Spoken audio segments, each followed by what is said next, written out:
إن الحمد لله نحمده ونستعينه ونستغفره ونعوذ بالله من شرور أنفسنا ومن سيئات أعمالنا من يهده الله فلا مضل له ومن يضلل فلا هادي له أشهد أن لا إله إلا الله وحده لا شريك له وأشهد أن محمدا عبده ورسوله صلوات الله وسلامه عليه. أما بعد، يا أيها الذين آمنوا اتقوا الله حق تقاته ولا تموتن إلا وأنتم مسلمون. يا أيها الناس اتقوا ربكم الذي خلقكم من نفس واحدة وخلق منها زوجها وبث منهما رجالا كثيرا ونساء واتقوا الله الذي تساءلون به والأرحام إن الله كان عليكم رقيبا. يا أيها الذين آمنوا اتقوا الله وقولوا قولا سديدا يصلح لكم أعمالكم ويغفر لكم ذنوبكم ومن يطع الله ورسوله فقد فاز فوزا عظيما. أما بعد، فإن أصدق الحديث كتاب الله وأحسن الهدي هدي محمد صلى الله عليه وسلم وشر الأمور محدثاتها وكل محدثة بدعة وكل بدعة ضلالة وكل ضلالة في النار. ثم أما بعد.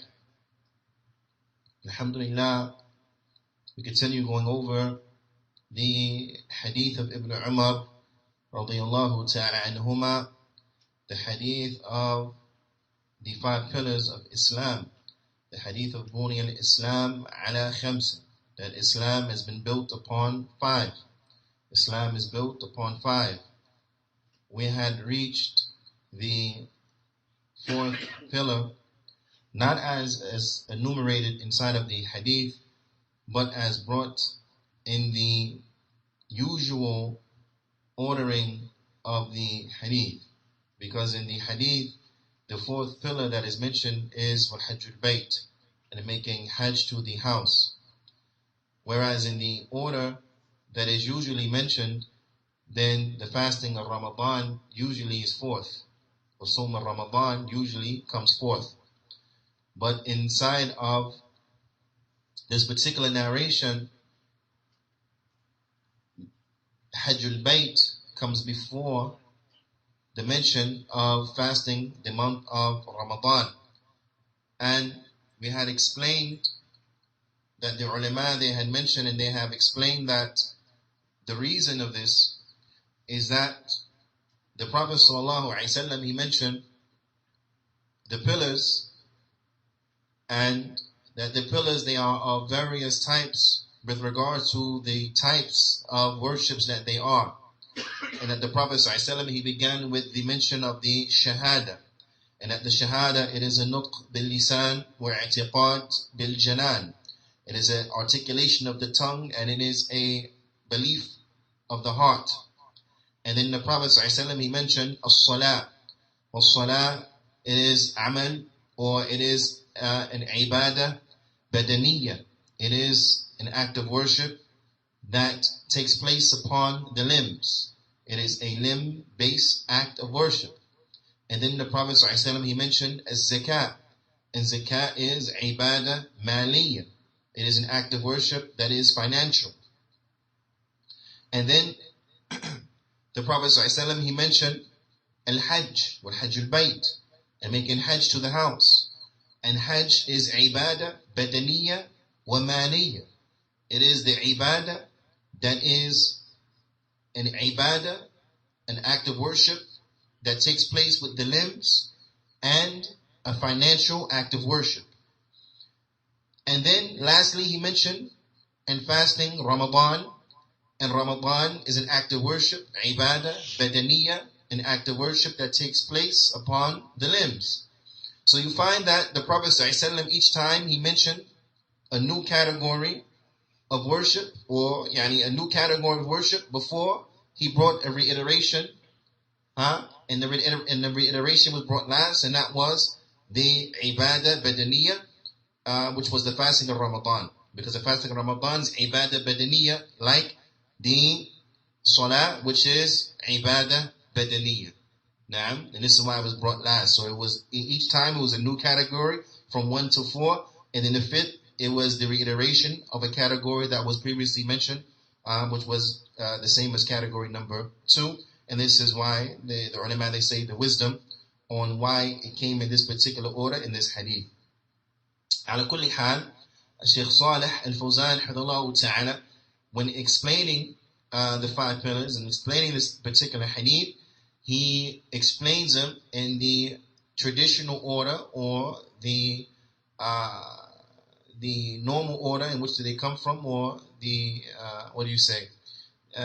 the more ordinary order that they come, or the order in which they come, like in the hadith of Jibreel alayhi salatu wassalam, where the mentioning of the fasting of Ramadan comes before the mentioning of making hajj to the house. So the Shaykh, he mentions, he says, وَقَالْ, and he, sallallahu alayhi wa sallam, he said, وَصَوْمِ Ramadan, and fasting the month of Ramadan. Fasting the month of Ramadan. وَهُوَ رُكْنُ الرَّابِعِ, and it is the 4th pillar. And he mentioned this because it is the 4th pillar, right? And Shaykh Salih, hafidhahullah ta'ala, he wants to go in the order of the numbers of the pillars. Now, it is not his intention to go in the order as mentioned in the hadith, but to go in the numeric order of the numbers of the pillars, 1 through 5. And this is why he mentions the fasting of Ramadan here, because he wants to talk about the 4th pillar, which is the fasting in the month of Ramadan, to fast the month of Ramadan.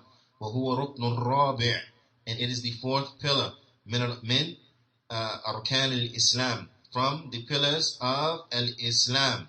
Naam. And fasting, Sawm Ramadan, wajibun. Fasting the month of Ramadan, it is wajib. Fasting Ramadan, it is wajib. Naam. Wajib ala kulli Muslim. It is wajib upon every Muslim. And I want everyone to pay very close attention and to understand this very well. Wajib ala kulli Muslim. Balighin. Every Muslim that is of the age of maturity, puberty. Every Muslim that is of the age of puberty. Aqil. Every Muslim that has a sound intellect. Sahih. Every Muslim that is healthy. He is sound in his health. Muqim. Every Muslim that is a resident. It is very important to understand. It's wajib if a person is of the age of puberty. Meaning that if they're not of puberty, it is not wajib upon them. Wajib if they have an intellect, if they're sound in their intellect. So, if they are not of sound intellect, if there's some mental retardation, then it's not wajib upon them. Wajib upon them if they are of sound health, if they are healthy. If they are sickly, then it is not wajib, it is not binding, obligatory upon them. Wajib upon them if they are a resident. So if they are a traveler, then it is not wajib, it is not obligatory upon them. And we're going to go more in depth and detail about these things, or some depth and detail about these things. وَيَشْتَرِطْ فِي حَقِّ الْمَرْأَةِ, and it is stipulated and a condition as relates to the right of a woman, أَن تَكُونَ طَاهِرَةً, that she has to be pure. مِنَ الْحَيْضِ وَالنِّفَاسِ, she has to be pure from menstruation and postpartum bleeding. She has to be pure from her menses and from postpartum bleeding. Meaning that if she is on her menses or she has postpartum bleeding, then she doesn't fast during these days of menses and of postpartum bleeding, but she would make up these days later. She will make up these days later. Naam. As relates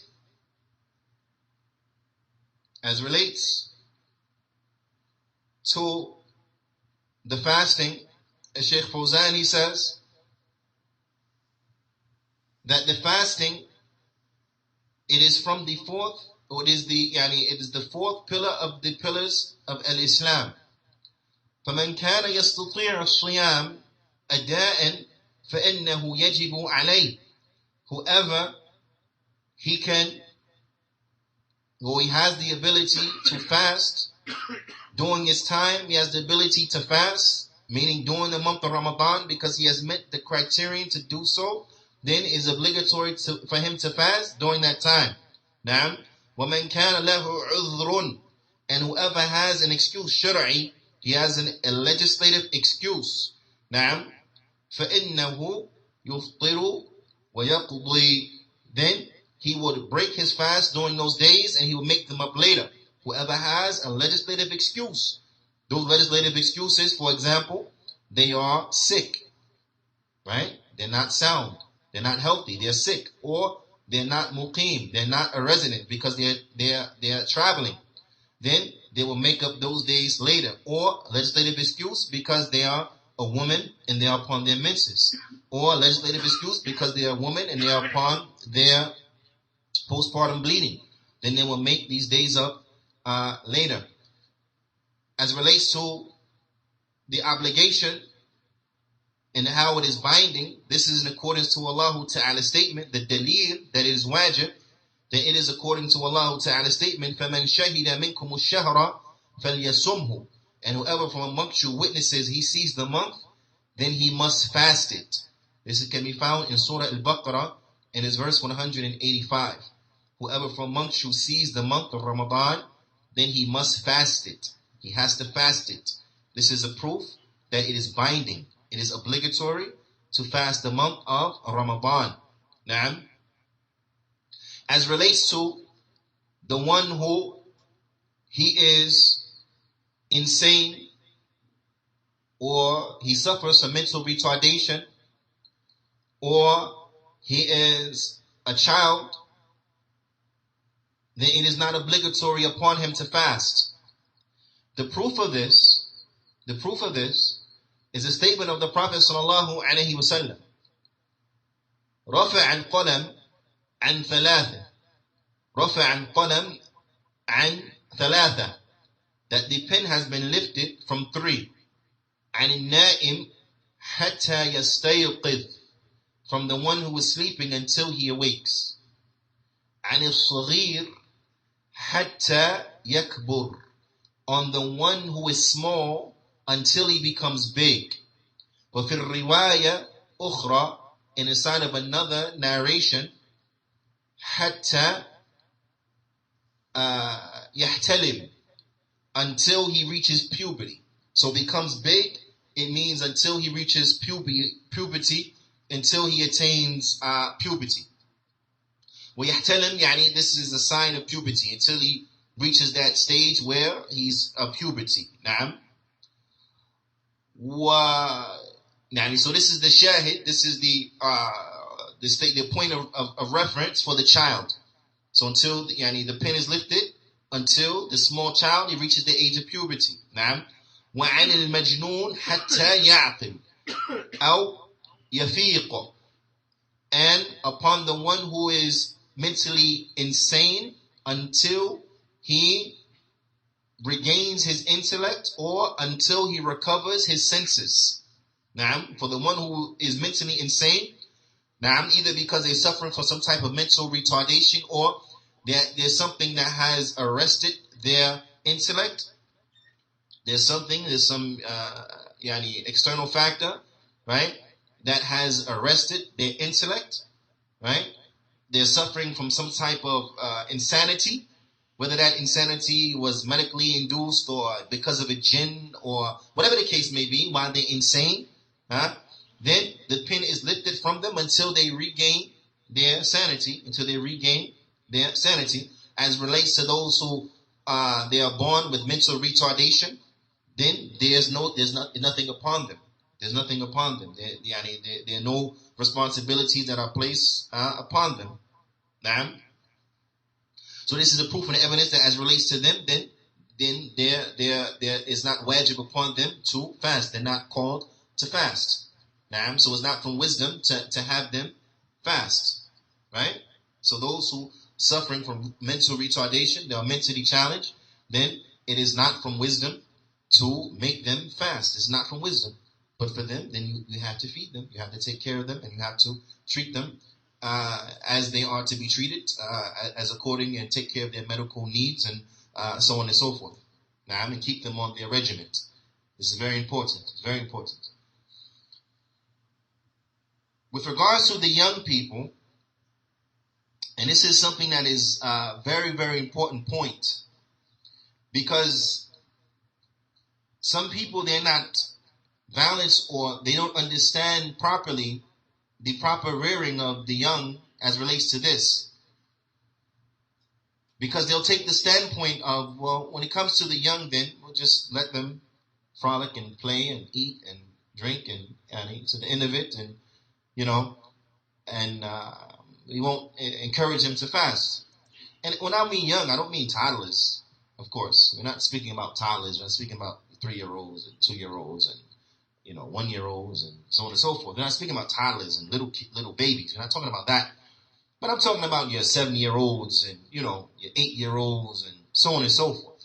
But yeah, those children who are of the age where they have some strength and they can fast. A child of 7 of age and so on and so forth, right? What we would still call a kid, Juyaanee is a child, a little child. But of course, this child is not of the age of puberty, no doubt about it. So we're not saying it's wajib for that child to fast. However, because it's not wajib for him to fast, then we're not going to say that, okay, we leave him. No, but rather there's a great training, there's a great opportunity now. The ulama, they explain that, and this was from the way of the sahabiyat, the women of the sahaba, is that they would train their young. They would train the young children to fast. They would train the young children to fast. Those young children, 7 years old, right? Like this, they would train them to fast. Why? So that fasting was not a problem for them when they reached the age of puberty. They were already acclimated to fasting. They were already used to fasting, so that by the time they reached the age of puberty, they were already accustomed to fasting. It's like covering and everything else, Yani.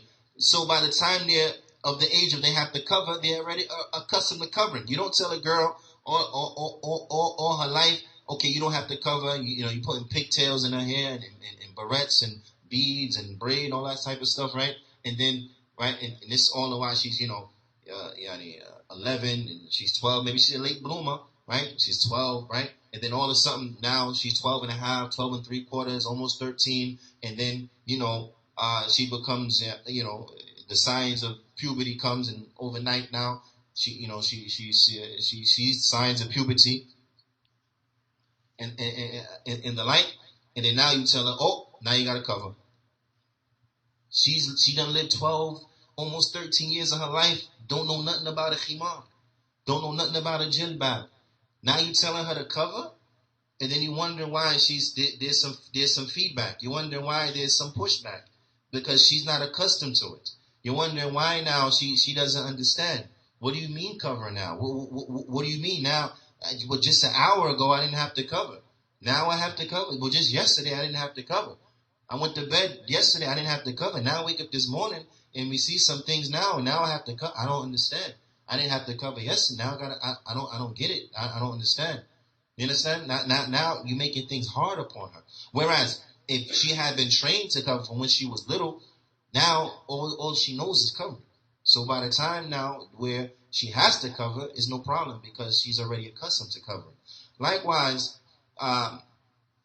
when it comes to the fasting, we want to train our children and acclimate them to doing good, so that when it's binding upon them to do good, they're already used and accustomed to doing good. So now it's easy for them to do good and the like, right? So from this, the Sahabiyat, they used to train their children to fast well before it was binding upon them to fast. They would train them.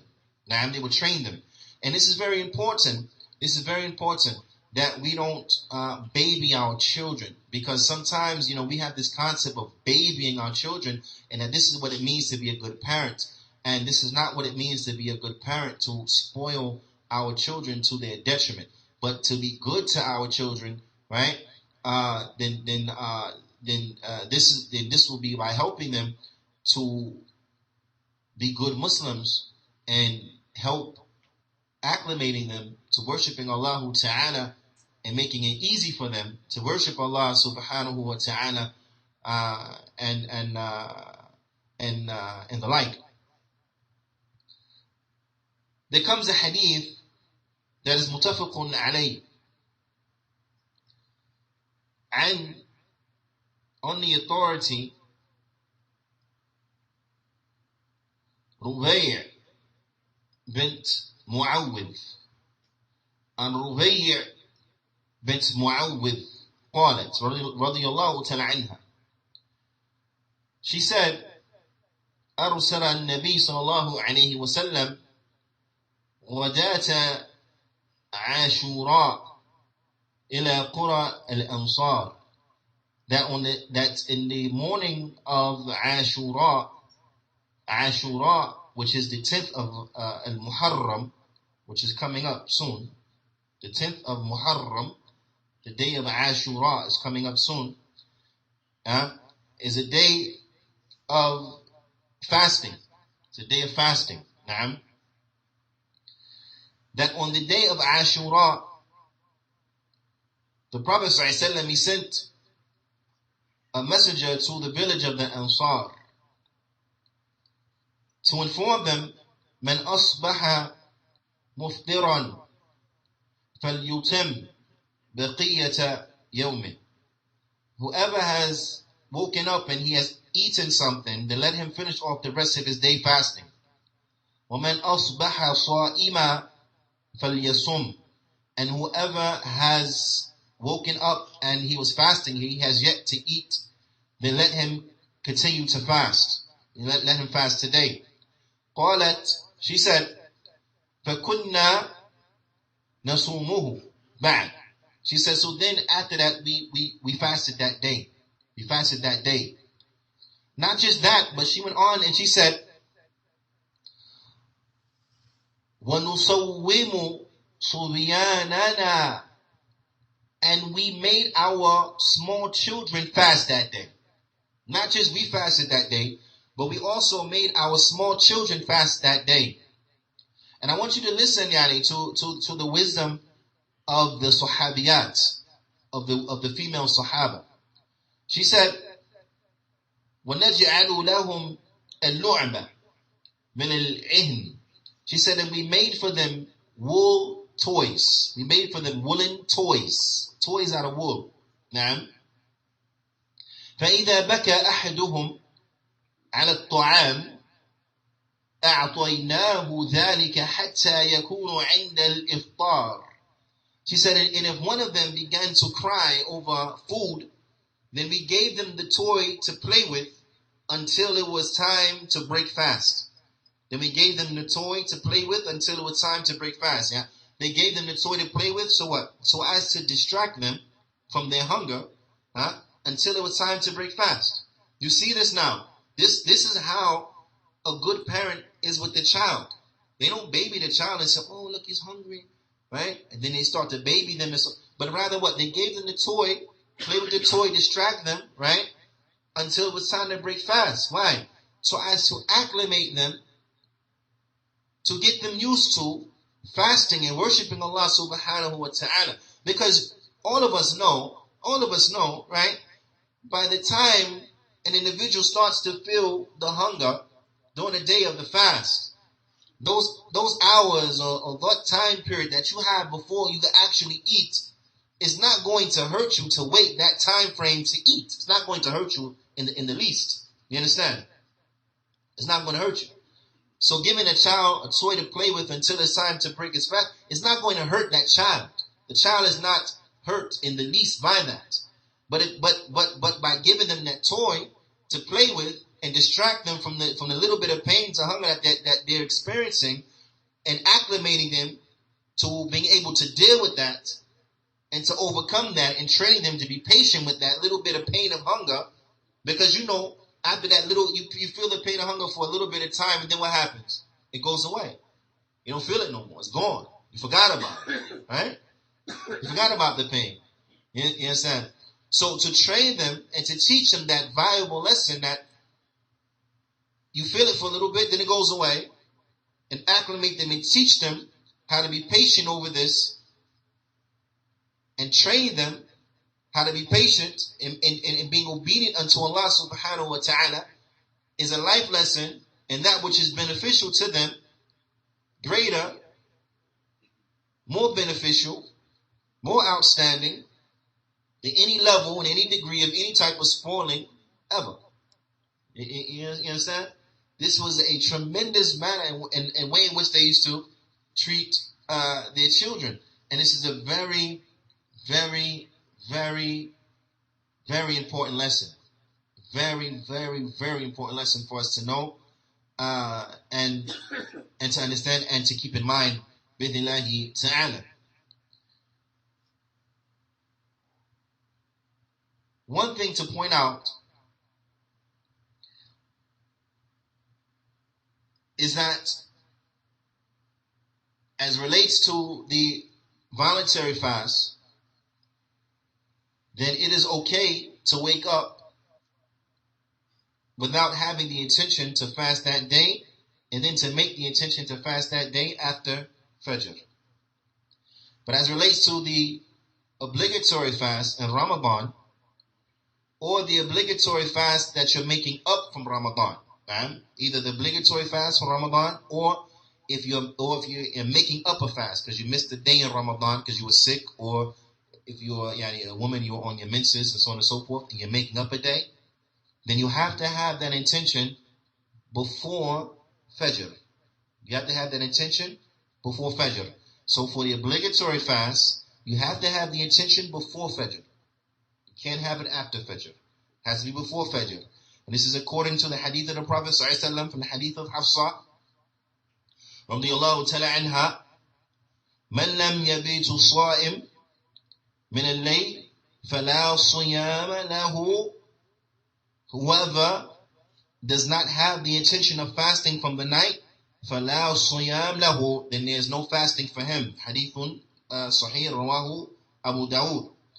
Is a hadith that has been collected by Imam Abu Dawud. So with regards to the obligatory fast, then you have to have the intention prior to Fajr. You have to have the intention from the night before. But for a voluntary fast, then you can have the intention after Fajr. So I just wanted to point that particular point out. Right? That makes sense? Clear? Well, طيب. Khair. So this as relates to the child. As relates to the child in fasting. Na'am. Shaykh Fawzan, hafidhullah ta'ala, he says, وَالَّذِي لَهُ عُذْرٌ, but for the one who has an excuse. So now we're speaking about those who have an excuse. Or we're continuing to speak about those who have an excuse.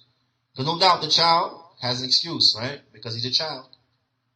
The one who is mentally insane or suffering from retardation has an excuse because he doesn't have aql, he's not aqil. Na'am. Who else is from those who have an excuse? Al-Marid, the one who is sick. The one who is sick. Na'am. Likewise, the one who is traveling.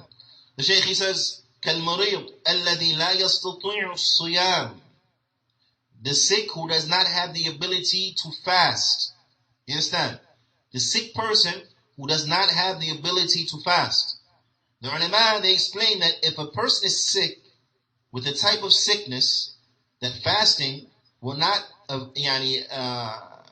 be a detriment to him and adversely affect him, then he has the choice. So if he wants to fast, he can fast.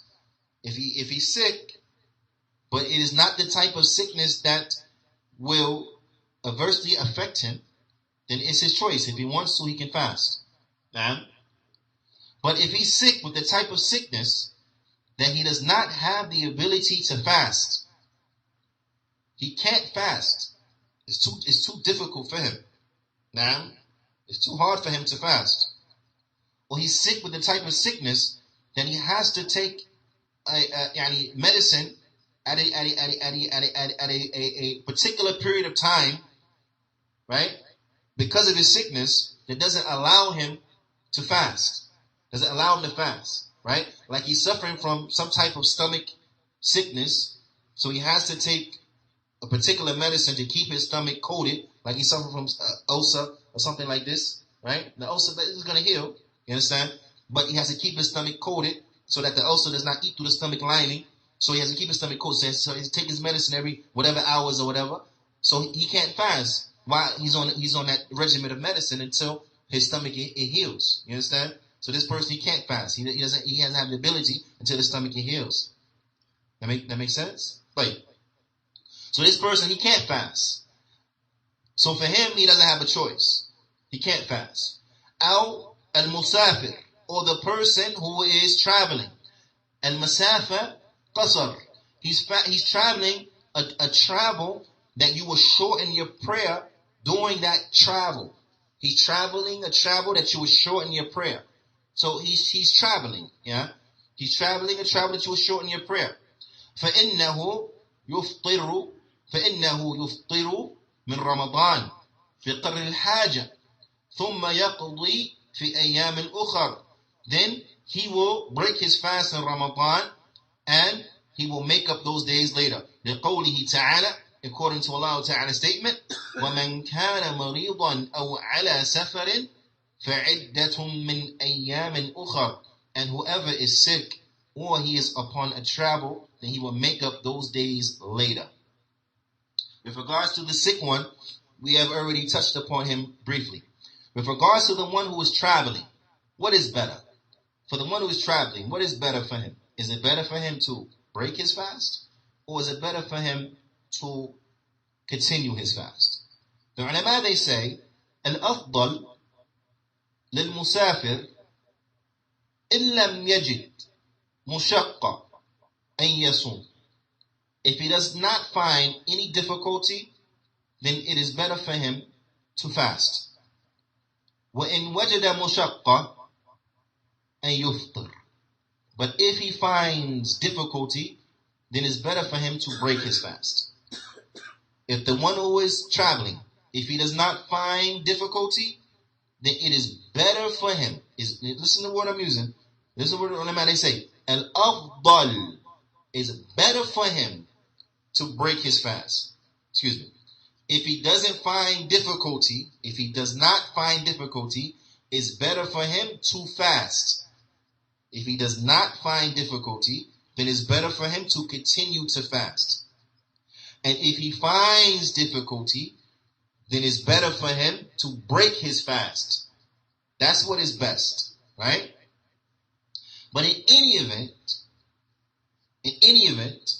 it's important for you to understand that as long as he is a traveler, whether it's hard or not, he has the allowance to break his fast. As long as he's a traveler, fi'lan, whether it's hard or it's not hard, the choice is yours. You can break your fast. You understand? Whether it's hard or not, the choice is yours. You want to break it, break it. Because the difficulty may be a factor or may not be a factor. And that is as relates to what is best. When they speak about what is best, the difficulty comes into it. You understand? Difficulty comes into it when you speak about what is best. I don't want you to confuse that as relates to the allowance. The allowance is there as long as you're a traveler. The allowance is there as long as you're a traveler. The issue of what is best, then that's when you talk about if it's difficult or not, then do this and then that. That makes sense?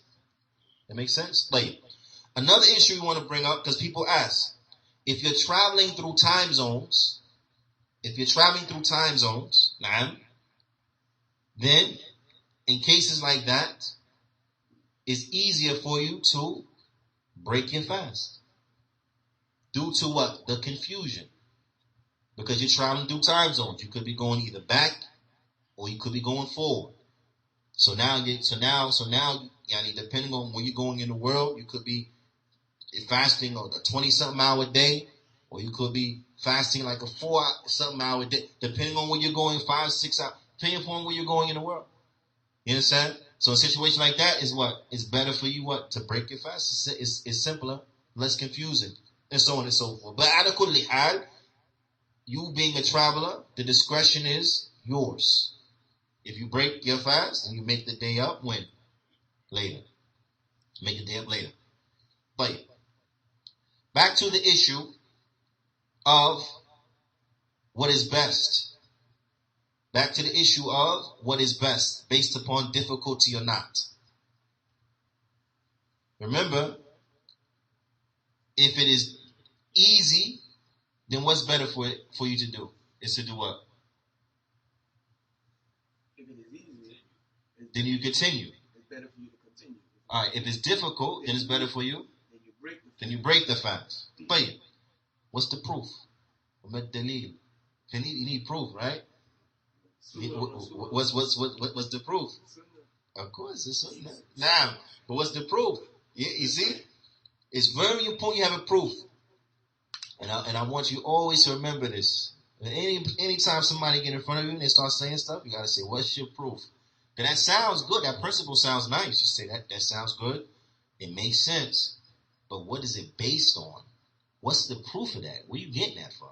Sounds good, but where's that from? Right? I don't ever want you to say, I don't care who it is, to just sit there and say, "Yeah, that sounds good. Okay, yeah," and then move on. No, say it. Okay, sounds good. But I didn't hear Qala Allah. I didn't hear Qala Rasulullah. I didn't hear Qala Sahaba. So before you move on, brother, please mention to us where you getting that from. Who from the ulama extracted that point? From where? Like, it's very important. Very important. The proof comes from the hadith of Abu Sa'id al-Khudri radiyallahu ta'ala anhu. From the hadith that is mutafaqun alayh.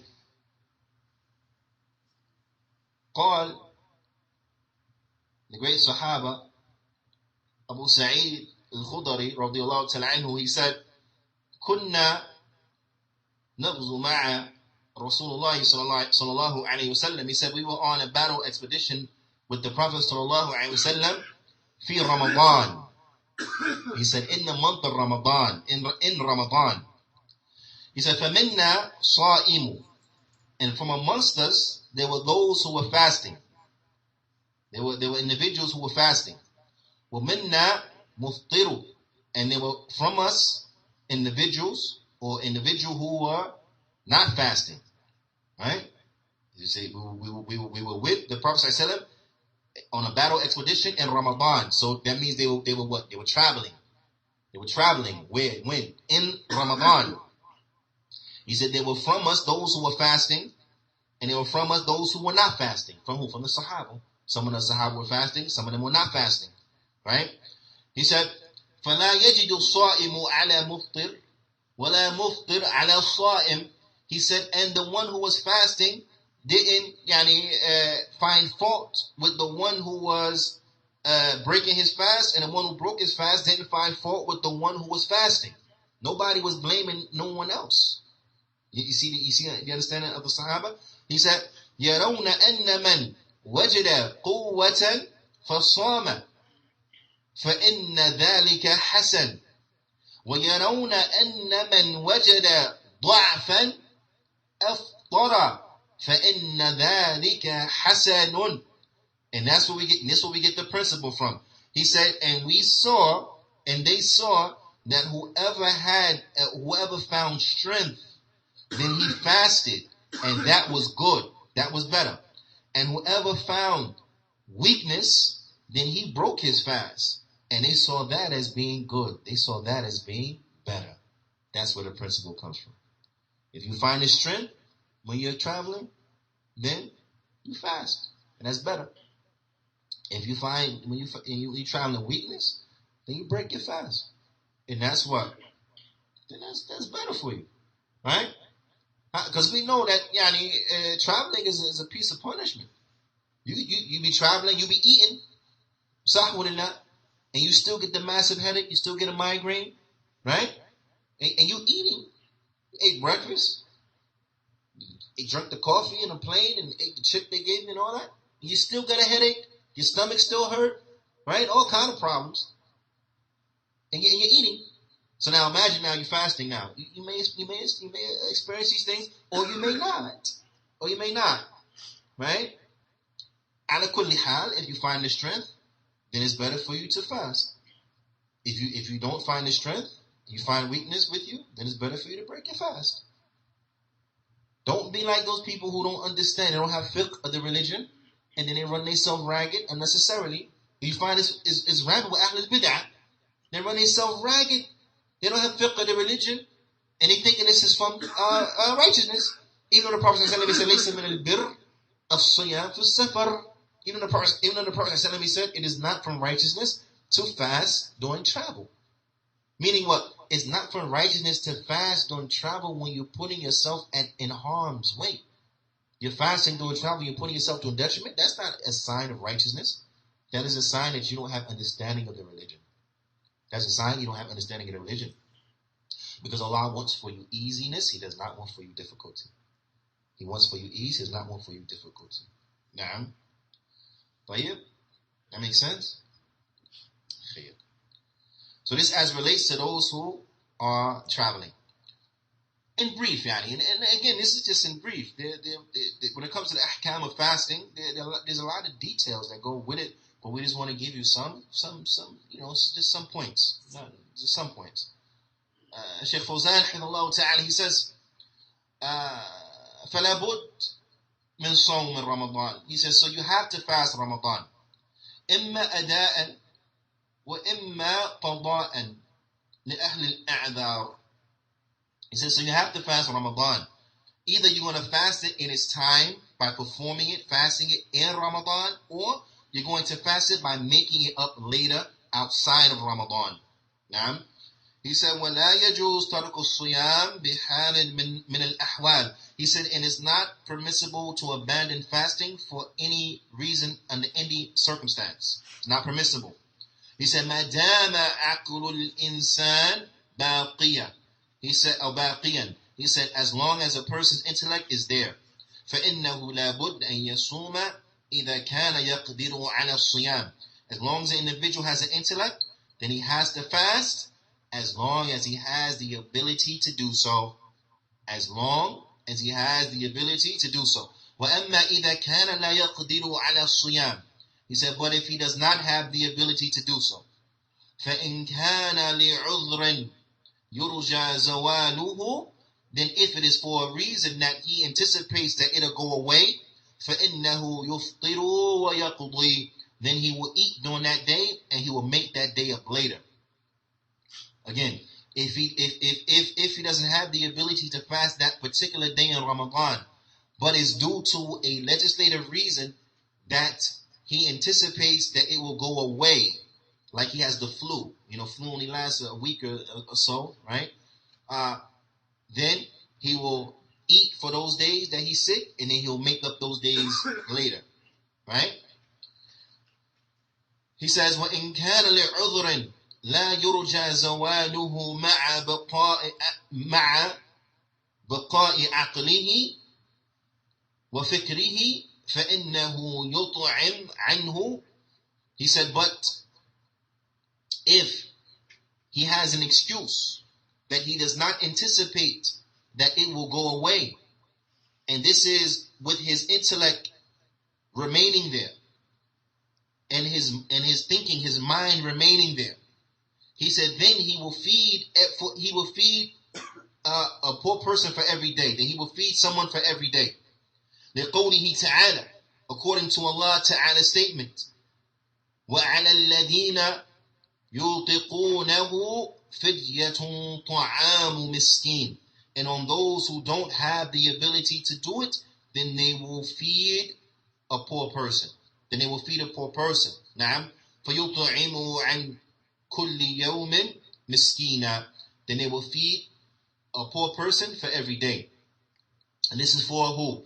This is for example, the poor person. This, for example, the old person. The old person who has his intellect. Who has intellect. We're not talking about the old person who's suffering from dementia, right? Alzheimer's, who no longer has an intellect. We're not talking about that. We're talking about the old person who has his intellect, but they are such of an age of senility that they don't have the ability to fast. Then for this old person, they don't fast in Ramadan, but they feed a person for every day. They feed a person for every day. Now, so if Ramadan that year was 29 days, they feed 29 poor people. If Ramadan that day was 30 days rather. If Ramadan that year was 30 days, then they feed 30 poor people. But likewise, those people who have sicknesses that they don't anticipate that they are going to be cured from. There's no known cure for them now. There's no known cure for them that we know of now. Right? And I say there's no known cure that we know of. Why? Because the Prophet said, لِكُلِّ دَاءٍ دَوَاءٍ. For every disease, there's a cure. You know, those who know, those who don't. Those who know, those who don't know.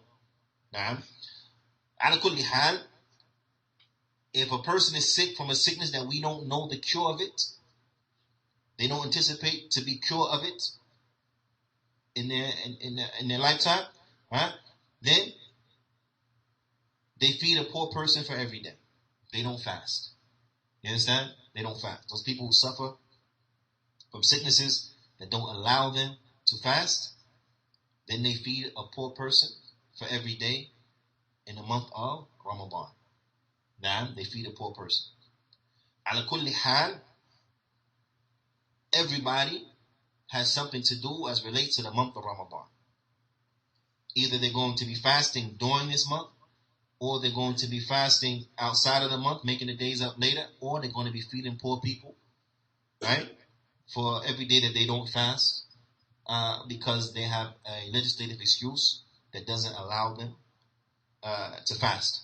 And this is something that is very important, because if a person is sick with a sickness that if they were to fast, it will have an adverse effect upon their health, they are not allowed to fast.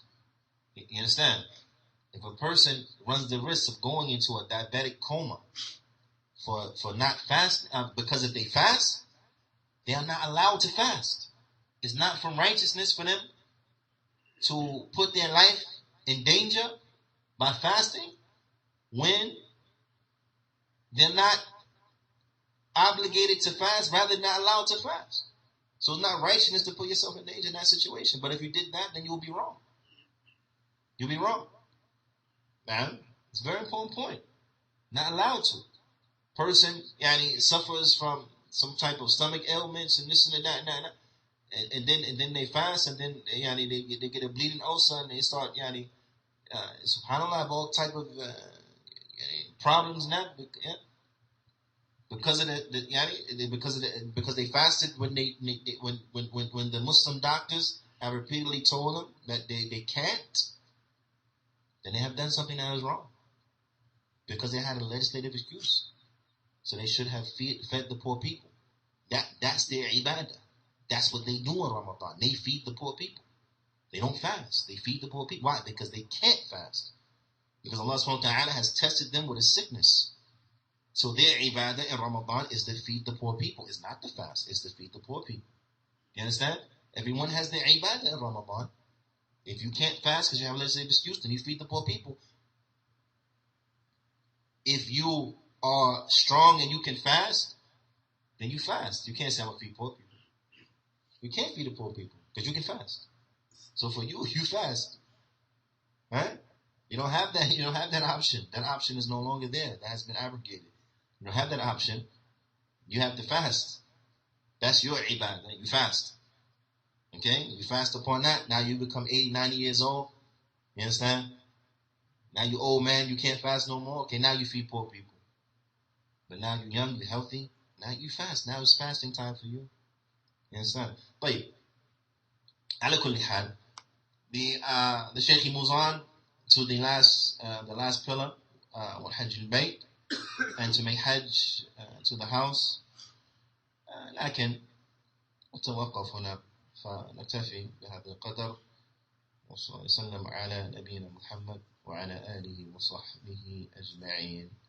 جزاكم الله خيرا.